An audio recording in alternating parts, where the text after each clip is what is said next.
sortie d'une de nos consoeurs qui doit se rendre à la rédaction tout de suite.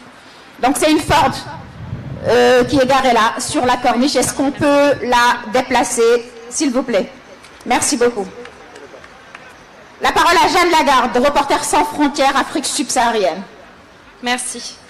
Chers confrères et chères consoeurs, je parle au nom de Reporters sans frontières, qui est une organisation de défense de la liberté de la presse. Par notre présence ici, RSF souhaite soutenir le plan d'action annoncé par la CAP.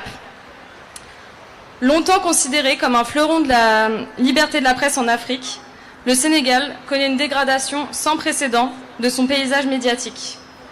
L'ancrage démocratique et les textes de loi garantissent pourtant la liberté de la presse.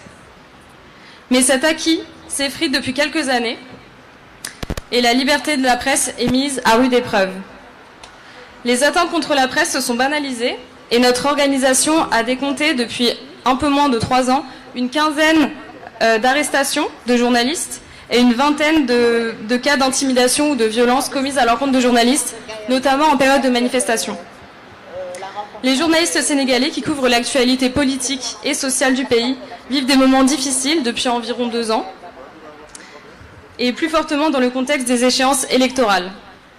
Ils se retrouvent de nouveau la cible d'entraves avec les manifestations liées au report de l'élection présidentielle. Couper le signal d'une radio privée et l'accès au réseau Internet via les données mobiles et brutaliser les journalistes en reportage sont des entraves inadmissibles à l'exercice de la liberté de la presse dans le pays et au droit à l'information. En 3 ans, Walfadjri a fait l'objet de 4 suspensions, dont 2 du ministère de la Communication.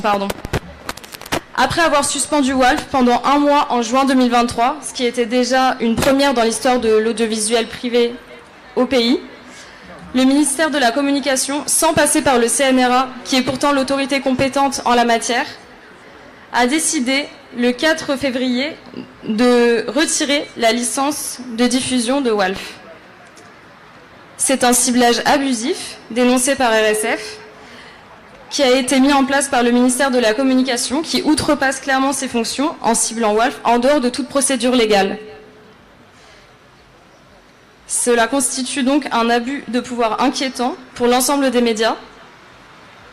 Et nous réitérons donc notre soutien à Walf et à la liberté d'expression de manière générale. Voilà, merci à tous. Merci beaucoup, Jeanne Lagarde, de Reporters sans frontières, Afrique subsaharienne. Nous remercions.